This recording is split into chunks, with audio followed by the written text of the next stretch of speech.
ഭൂമിക്ക് പുറത്ത് മനുഷ്യവാസമുള്ള ഏക ഇടമായ അന്താരാഷ്ട്ര ബഹിരാകാശ നിലയത്തിലേക്ക് പോയ ഇന്ത്യൻ വംശജ സുനിത വില്യംസും സഹയാത്രികനും എങ്ങനെ മടങ്ങി വരുമെന്ന് അല്പം ആശങ്കയോടെ ലോകമൊട്ടാകെ ചർച്ച ചെയ്യുകയാണിപ്പോൾ. ഭൂമിയിൽ നിന്ന് 400 കിലോമീറ്റർ ഉയരത്തിലുള്ള ഭ്രമണപഥത്തിൽ ഭൂമിയെ ചുറ്റുന്ന നിലയത്തിലേക്ക് 2000 ആണ്ട് മുതൽ ഇന്നോളം 300ഓളം പേർ പോയി മടങ്ങി വന്നിട്ടുണ്ടെങ്കിലും ആരുടെയും മടക്കയാത്രയ്ക്ക് ഇതേപോലൊരു നീണ്ട അനിശ്ചിതത്വം വന്നിട്ടില്ല. മുൻ യാത്രകളെ അപേക്ഷിച്ച് ഇതൊരു പരീക്ഷണ പറക്കലായിരുന്നു. അമേരിക്കയിലെ ബോയിങ് കമ്പനി നിർമ്മിച്ച സ്റ്റാർ ലൈനർ എന്ന സ്വകാര്യ ബഹിരാകാശ പേടകത്തിൻ്റെ ആളെ കയറ്റിയുള്ള ആദ്യ യാത്രയായിരുന്നു ഇത്. 2019 ആളെ കയറ്റാതെയുള്ള പരീക്ഷണ പറക്കലിൽ അന്താരാഷ്ട്ര നിലയത്തെ ബന്ധിച്ച ബോയിങ് പേടകം സുരക്ഷിതമായി മടങ്ങിയെങ്കിലും ചില സാങ്കേതിക പ്രശ്നങ്ങൾ ശ്രദ്ധയിൽപ്പെട്ടിരുന്നു. രണ്ടാം പേടകത്തിൽ അത് നീങ്ങിയോ എന്നും ആളെ കയറ്റിയുള്ള യാത്രയ്ക്ക് പൂർണ്ണ സജ്ജമായോ എന്നും ഉറപ്പാക്കാനായിരുന്നു ഇപ്പോഴത്തെ പുറപ്പാട്. ജൂൺ 5 അമേരിക്കയിലെ കേപ്പ് കനാവറിൽ നിന്ന് നാസയുടെ അറ്റ്ലസ് റോക്കറ്റിൽ തൊടുത്തുവിട്ട സ്റ്റാർ ലൈനർ പേടകം നിലയത്തിലെത്തി 8ാം ദിവസം ഭൂമിയിൽ മടങ്ങിയെത്താനായിരുന്നു പദ്ധതി. തൊടുത്തുവിടുമ്പോൾ തന്നെ പേടകത്തിൽ നിന്നും ഹീലിയം ചോർച്ച കണ്ടെങ്കിലും അതത്ര ഗൗരവമുള്ളതല്ലെന്ന് നാസ പറഞ്ഞിരുന്നു. യാത്രയ്ക്ക് വേണ്ടതിൻ്റെ 10 മടങ്ങ് ഹീലിയം പേടകത്തിൽ ഉണ്ടെന്നും നാസ വ്യക്തമാക്കി. പേടകത്തിൻ്റെ വേഗത കൂട്ടാനും കുറയ്ക്കാനുമുള്ള ത്രസ്റ്റർ എഞ്ചിൻ ജ്വലിപ്പിക്കാൻ ആവശ്യമായ ഇന്ധനത്തിന് മതിയായ പ്രഷർ നൽകുന്നത് ഹീലിയത്തിൻ്റെ സാന്നിധ്യമാണ്. സ്റ്റാർ ലൈനർ പേടകത്തിൻ്റെ ഭൂമിയിൽ നിന്നുള്ള കുതിപ്പിനൊപ്പം 4 ഇടത്തുകൂടി പുതിയതായി ഹീലിയം ചോർച്ച കാണാനായെന്ന് മാത്രമല്ല, നിലയത്തോടടുത്തപ്പോൾ 28 ത്രസ്റ്ററുകളിൽ 5 എണ്ണം കേടാവുകയും ചെയ്തു. ഇതിൽ 4 എണ്ണം പിന്നീട് നേരെയാക്കി. 10 തവണ ബഹിരാകാശത്ത് പോയി മടങ്ങി വരാൻ തക്ക ആയുസ്സുള്ളതാണ് സ്റ്റാർ ലൈനർ പേടകമെന്ന് നിർമ്മാതാക്കളായ ബോയിങ് തറപ്പിച്ചു പറയുന്നുണ്ട്. അന്താരാഷ്ട്ര ബഹിരാകാശ നിലയത്തിലേക്ക് ആളും ചരക്കുമായി പോയി വന്നിരുന്ന നാസയുടെ സ്പേസ് ഷട്ടിൽ 2011 യാത്ര അവസാനിപ്പിച്ച ശേഷം നിലയത്തിലേക്കുള്ള യാത്രയ്ക്ക് സ്വകാര്യ പേടകം വികസിപ്പിക്കാൻ നാസ 2014 സെലക്ട് ചെയ്തത് ബോയിങ്ങിനെയും സ്പേസ് എക്സിനെയുമായിരുന്നു. 60കളിലെ ചന്ദ്രയാത്ര മുതൽ നാസയ്ക്ക് വേണ്ടി പേടകം നിർമ്മിക്കുന്നവരാണ് ബോയിങ് എങ്കിലും നവാഗതരായ സ്പേസ് എക്സ് ഈ ഇടപാടിൽ മുന്നിലെത്തി. 2019 ആളില്ലാ പേടകവും 2020 ആളെ കയറ്റിയുള്ള പേടകവും സ്പേസ് എക്സ് നിർമ്മിച്ച് വിജയകരമായി പരീക്ഷിച്ചു. ക്രൂ ഡ്രാഗൺ എന്നു പേരുള്ള സ്പേസ് എക്സിൻ്റെ പേടകം ബോയിങ്ങിൻ്റെ സ്റ്റാർ ലൈനറിനേക്കാൾ വലുതാണ്. ഈ 2 വമ്പൻ കമ്പനികൾ തമ്മിലുള്ള ബഹിരാകാശ യുദ്ധത്തിൻ്റെ പശ്ചാത്തലത്തിൽ വേണം ഇപ്പോഴത്തെ പ്രതിസന്ധിയെ കാണേണ്ടത്. സുനിത വില്യംസിനെയും കൂട്ടാളിയെയും നാസയ്ക്ക് വേണമെങ്കിൽ സ്പേസ് എക്സിൻ്റെ ക്രൂ ഡ്രാഗൺ പേടകത്തിൽ മടക്കി കൊണ്ടുവരാവുന്നതേയുള്ളൂ.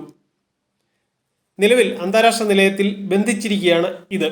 ഇതിൽ കയറി മടങ്ങിയാൽ ബോയിങ്ങിന് വലിയൊരു നാണക്കേടും ആഘാതവും ഉണ്ടാകും. അതുണ്ടാകാൻ നാസ ആഗ്രഹിക്കുന്നില്ല. ഇനി മറ്റൊരു പോംവഴി റഷ്യയുടെ സോയൂസ് പേടകത്തിൽ മടക്കയാത്രയാണ്. അതും നിലയത്തിൽ തന്നെയുണ്ട്. അതിൽ കയറി വന്നാൽ ഉണ്ടാകുന്ന ആഗോള നാണക്കേട് നാസയ്ക്കല്ല, അമേരിക്കൻ പ്രസിഡന്റ് ബൈഡന് തന്നെയാണ്. സ്വന്തം പൗരനെ രക്ഷിക്കാൻ കഴിവില്ലാത്ത പോകനാണ് ബൈഡൻ എന്നാകും എതിരാളികളുടെ പ്രചാരണം. പ്രസിഡന്റ് തിരഞ്ഞെടുപ്പ് സ്ഥാനാർത്ഥിയായ ബൈഡൻ അത് ആഗ്രഹിക്കുന്നില്ല.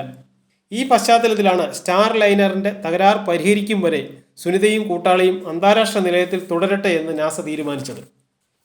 13,000 കിലോ തൂക്കമുള്ളതും കോൺ ആകൃതിയിലുള്ളതുമായ സ്റ്റാർ ലൈനർ പേടകത്തിന് 16.5 അടി ഉയരവും 15 അടി വ്യാസവുമുണ്ട്. ഇതിൽ ഒരേ സമയം 7 പേർക്ക് സഞ്ചരിക്കാം. യാത്രികർ കയറുന്ന ക്രൂ മോഡ്യൂളും യാത്രയ്ക്കുള്ള ഇന്ധനവും വെള്ളവും ഓക്സിജനും കരുതുന്ന സർവീസ് മോഡ്യൂളും ചേർന്നതാണ് സ്റ്റാർ ലൈനർ പേടകം.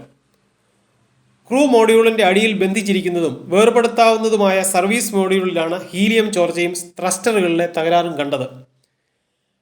പേടകത്തിൻ്റെ മടക്കയാത്രയിൽ ഭൂമിയുടെ അന്തരീക്ഷത്തിൽ പ്രവേശിക്കും മുമ്പ് സർവീസ് മോഡ്യൂൾ ഉപേക്ഷിക്കും.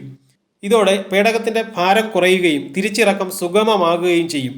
എല്ലാ പേടകങ്ങളുടെ മടക്കയാത്രയും ഇങ്ങനെ തന്നെയാണ്. ഉപേക്ഷിച്ച സർവീസ് മോഡ്യൂൾ കത്തി അമരുന്നതോടെ അതിലെ വിലപ്പെട്ട വിവരങ്ങളും നഷ്ടമാകും. സ്റ്റാർ ലൈനർ പരീക്ഷാ പേടകമായതിനാൽ പരമാവധി വിവരങ്ങൾ കിട്ടിയേ തീരൂ. നിലവിലുള്ള പിഴവ് എത്രമാത്രം പരിഹരിച്ചു എന്ന് പൂർണ്ണമായും പഠിച്ചിട്ടാകാം മടക്കയാത്രയെന്ന് നാസ തീരുമാനിച്ചത് അതുകൊണ്ടാണ്. സാങ്കേതിക അർത്ഥത്തിൽ സുനിത വില്യംസിൻ്റെ മടക്കയാത്ര വൈകുന്നതും ഇതിനാലാണ്. സുനിതയും കൂട്ടാളിയും ഇപ്പോൾ പേടകത്തിലല്ല, അന്താരാഷ്ട്ര ബഹിരാകാശ നിലയത്തിലാണ് കഴിയുന്നത്. ഒരു ഫുട്ബോൾ ഗ്രൗണ്ടിൻ്റെ വലിപ്പമുള്ള നിലയത്തിൽ ഒരേ സമയം 7 യാത്രക്കാർക്ക് സുഖമായി താമസിക്കാൻ ഇടമുണ്ട്. സ്റ്റാർ ലൈനർ സന്ധിക്കുമ്പോൾ നിലയത്തിൽ 7 യാത്രക്കാർ ഉണ്ടായിരുന്നു. കഴിഞ്ഞ ഏപ്രിലിൽ റഷ്യയുടെ സോയൂസ് പേടകത്തിൽ എത്തിയവരാണിവർ. അങ്ങനെ ഇപ്പോൾ 9 പേർ അടങ്ങിയ ഹൗസ്ഫുള്ളാണ് നിലയം. 6 കിടപ്പുമുറിയും 2 കുളിമുറിയും ഉറക്ക അറകളും ജിംനേഷ്യവുമുള്ള നിലയം ലോകത്തെ ഏറ്റവും വലിയ പരീക്ഷണശാല കൂടിയാണ്. ഭൂമിയിൽ നടത്താനാകാത്ത പരീക്ഷണങ്ങൾക്കായി 6 മാസം താമസിക്കാൻ എന്നോണമാണ് യാത്രികർ എത്തുന്നത്. സുനിത വില്യംസ് നേരത്തെ 2 തവണ നിലയത്തിൽ വന്നു പോയിട്ടുണ്ട്. 2006 കന്നി യാത്രയിൽ തന്നെ അവർ 195 ദിവസം അവിടെ താമസിച്ചു. ഇപ്പോഴത്തേതടക്കം 3 യാത്രയിലുമായി 345 ദിവസം പിന്നിട്ട് കഴിഞ്ഞു. മാത്രമല്ല ബഹിരാകാശത്ത് ഏറ്റവും കൂടുതൽ നടന്ന, അതായത് സ്പേസ് വാക്ക് നടത്തിയ രണ്ടാമത്തെ വനിതയുമാണ് സുനിത. മൊത്തം 50 മണിക്കൂർ 40 മിനിറ്റാണ് സുനിതയുടെ സ്പേസ് വാക്ക്. ബഹിരാകാശ നിലയത്തിന് പുറത്തിറങ്ങി സ്പേസ് സ്റ്റേഷൻ്റെ നിർമ്മാണം, അറ്റകുറ്റപ്പണി, നവീകരണം എന്നിവ നടത്തുന്നതിനെയാണ് സ്പേസ് വാക്ക് എന്ന് പറയുന്നത്. മണിക്കൂറിൽ 28,165 കിലോമീറ്റർ വേഗത്തിലാണ് അന്താരാഷ്ട്ര ബഹിരാകാശ നിലയം ഭൂമിയെ ചുറ്റുന്നത്. അതായത് 24 മണിക്കൂറിൽ 16 തവണ ഭൂമിയെ വലം വയ്ക്കുന്നു. അങ്ങനെ വരുമ്പോൾ നിലയത്തിലെ യാത്രികർ അനുഭവിക്കുന്നത് 16 സൂര്യോദയവും അത്ര തന്നെ അസ്തമയവുമാണ്. ഭൂമിയുടെ 35 ലക്ഷം ചിത്രങ്ങളാണ് നിലയത്തിലെ സഞ്ചാരികൾ 2 പതിറ്റാണ്ടിനിടെ പകർത്തിയത്. അമേരിക്ക, റഷ്യ, കാനഡ, ജപ്പാൻ എന്നീ രാജ്യങ്ങളും യൂറോപ്പും ചേർന്ന് റഷ്യ വികസിപ്പിച്ചത് ഉണ്ടെങ്കിലും 2028 റഷ്യ പിന്മാറ്റം പ്രഖ്യാപിച്ച സാഹചര്യത്തിലാണ് ഈ മുൻകരുതൽ. 1998 റഷ്യയുടെ പ്രോട്ടോൺ റോക്കറ്റിലാണ് നിലയത്തിൻ്റെ ആദ്യഘട്ടം ബഹിരാകാശത്തെത്തിയത്. അന്താരാഷ്ട്ര ബഹിരാകാശ നിലയം ഉപേക്ഷിക്കും മുമ്പേ തന്നെ ചന്ദ്രനെ ചുറ്റുന്ന നിലയത്തിൻ്റെ പണി നാസ ആരംഭിച്ചിട്ടുണ്ട്.